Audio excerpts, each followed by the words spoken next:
بسم اللہ الرحمن الرحیم۔ السلام علیکم۔ 2019 میں ڈونلڈ ٹرمپ سے ملاقات کے بعد جب عمران خان صاحب واپس پاکستان تشریف لائے تو ایسے فاتحانہ جشن منا رہے تھے جیسے کہ کشمیر فتح کر کے آئے ہوں۔ یہاں ڈول اور گانوں کے ساتھ ان کا استقبال کیا گیا اور انہوں نے یہ بھی کہا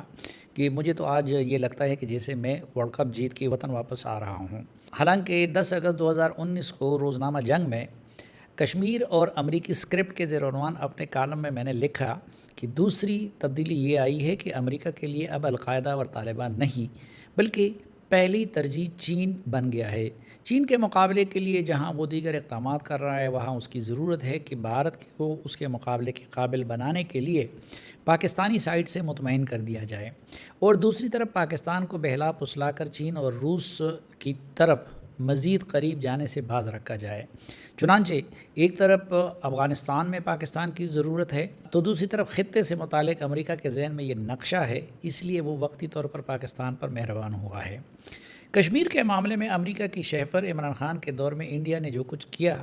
وہ سب کے سامنے ہیں، لیکن اصل ہدف یہ تھا کہ امریکہ نے عمران خان حکومت کے ذریعے سی پیک کے ساتھ کھلواڑ کرتے ہوئے چین کو ناراض کیا۔ 28 جولائی 2020 کو روزنامہ جنگ میں کیا چین ناراض ہے کہ زیر عنوان اپنے کالم کا اختتام میں نے ان الفاظ کے ساتھ کیا کہ سونامی سرکار نے امریکہ کی خاطر چین کو ناراض کیا، لیکن اب امریکہ دشمنی پر اتر آئے گا۔ جب امریکہ ہمارے ساتھ سختی کرے گا تو چین کی قربت ہی ہمارے کام آ سکتی ہے، لیکن موجودہ حکومت نے چین کے ساتھ اعتماد کو بھی کافی متاثر کیا ہے۔ افغانستان سے امریکی افواج کے نکلنے کے بعد امریکہ کی پاکستان کی واحد محتاجی ختم ہو گئی اور افغانستان میں بھی بین الافغان مذاکرات کی کامیابی سے قبل عمران خان کی حکومت نے اس کے ساتھ بھرپور تعاون کر کے قطر ڈیل کروایا، جس کی وجہ سے امریکہ کی آزمائش تو ختم ہو گئی لیکن افغانستان کے پڑوسیوں اور بالخصوص پاکستان کی آزمائش کا آغاز ہو گیا۔ دوسری طرف امریکہ کی چین اور روس کے ساتھ سرد جنگ گرم ہونے لگی۔ یہی وقت تھا کہ امریکہ نے پاکستان کو چین سے دور کرنے اور سی پیک کو مکمل رول بیک کرنے کے لیے بھرپور دباؤ ڈالنا تھا، اور اس کے لیے عمران خان کی حکومت اور اسٹیبلشمنٹ کی صفوں میں ان کے سرپرست انہیں درکار تھے۔ نون لیگ اور پیپلز پارٹی کو پہلے بھی چین کے ساتھ سی پیک شروع کرنے کی سزا ملی تھی اور امریکیوں کو یقین تھا کہ اب جب یہ دونوں پارٹیاں اقتدار میں ہوں گی تو پاکستان کو چین سے دور کرنا مشکل ہوگا۔ چنانچہ اس نے پوری قوت کے ساتھ پاکستان کو بلیک میل کرنا شروع کیا۔ پہلے IMF سے شہباز حکومت کی ناک رگڑوا دی گئی اور اب تمام جائز اور ناجائز شرائط پوری کرنے کے باوجود IMF پاکستان کو نئی قسط نہیں دے رہا۔ چین ہمیں اس بحران سے نکال سکتا تھا لیکن اسے عمران خان اور ان کے عسکری سرپرستوں نے اس قدر بدگمان کر دیا تھا کہ اسے شک تھا کہ کہیں عمران خان دوبارہ نہ آ جائے، اس لیے وہ پاکستان کی مدد کے لیے آگے نہیں بڑھ رہا تھا۔ Army chief general Asim Munir کے دورۂ چین اور DGI جنرل ندیم انجم کی خاموش رابطہ کاری سے چین کو دوبارہ راضی کر لیا گیا۔ اس نے سی پیک کے دوسرے مرحلے جو 2019 میں جس پہ کام کا آغاز ہونا تھا اس پر کام کے آغاز کے لیے چین نے آمادگی ظاہر کی اور ریلوے لائن منصوبے پر بھی دوبارہ کام شروع کرنے کا اعلان کیا، تو مغربی سرپرستوں نے عمران خان کو پوری قوت کے ساتھ نئی عسکری قیادت کے خلاف حملہ آور کروا دیا۔ ایسا نہیں کہ پورا امریکہ عمران خان کے ساتھ کھڑا ہے، لیکن نیو کونز اور برطانیہ میں گولڈ سمتھ فیملی پوری طرح ان کے ساتھ ہے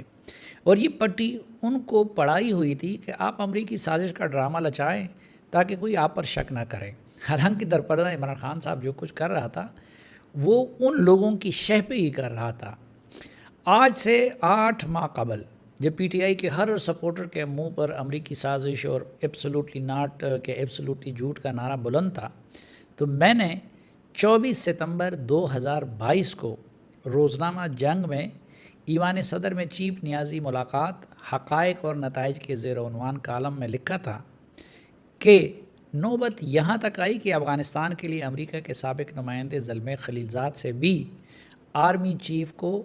درخواستیں کروائی گئیں کہ وہ عمران نیازی سے ایک ملاقات کر لیں۔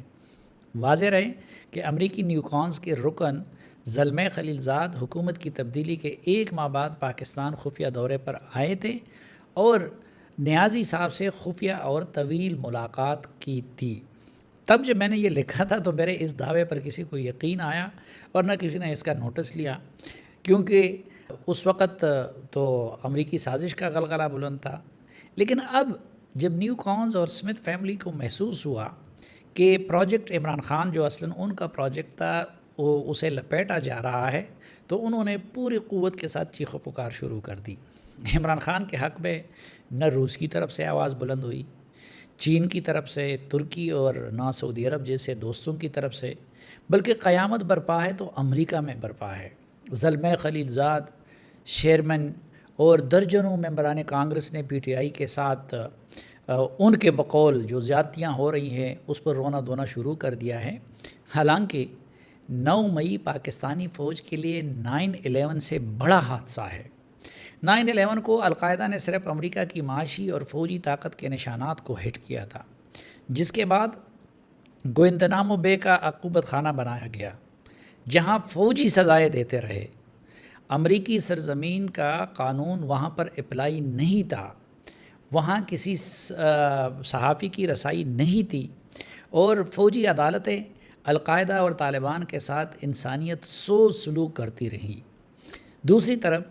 اس انتقام میں اپنی رٹ قائم کرنے کے لیے اس نے افغانستان اور عراق کو تاراج کیا اور وہاں پر دنیا کے سب سے بڑے بموں کا استعمال کیا۔ زلمے خلیلزاد جو آج عمران خان کے غم میں بڑے نڈھال ہو رہے ہیں، وہ جب افغانستان میں سفیر تھے امریکہ کے، تو امریکی حامد کرزئی کے اعتراض کے باوجود اپنے فوجیوں کے ذریعے رات کو گھروں میں گھس کر مرد و خواتین پر مظالم ڈھاتے رہے۔ حامد کرزئی اس کے مخالف تھے، لیکن زلمے خلیلزاد اس کے وکیل تھے۔ تاہم آج وہ خلیلزاد عمران خان سے بھی زیادہ بشرا بی بی کی متوقع گرفتاری پر شور مچا رہے ہیں۔ حالانکہ وہ چاہتا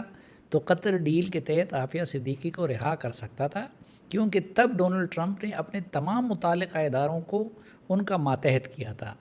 لیکن زلمے خلیلزاد کو کبھی عافیہ صدیقی یاد نہیں آئی۔ حالانکہ کچھ حوالوں سے 9 مئی کے ماسٹر مائنڈ اور بلووں میں ملوث لوگوں کا جرم اس لیے شدید تر ہے کہ انہوں نے پاکستانی شہداء کے یادگاروں کی بھی بے حرمتی کی۔ حالانکہ امریکی کلیے کے مطابق تو 9 مئی کے ذمہ داروں کے ساتھ ایسا سلوک ہونا چاہیے تھا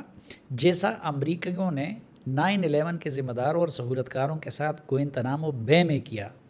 امریکہ کے قائم کردہ گوانتانامو بے، ابو غریب اور باگرام کی جیلوں میں فوجیوں کے مظالم اور ان کی نام نہاد عدالتوں کے خلاف کسی عدالت میں اپیل نہیں ہو سکتی تھی، جبکہ پاکستان میں جو خصوصی عدالتوں کی سزا ہوگی تو اس کے خلاف ہائی کورٹ اور سپریم کورٹ میں اپیل کی جا سکے گی۔ دوسری طرف جب پشاور ہائی کورٹ کے چیف جسٹس سیٹ وقار مرحوم کی قیادت میں ایک 2 رکنی بینچ نے ان عدالتوں کے تحت سزا پانے والے تقریباً 200 افراد کو 2020 میں رہا کیا، تو عمران خان حکومت سپریم کورٹ میں اس کے خلاف اپیل میں گئی اور سپریم کورٹ نے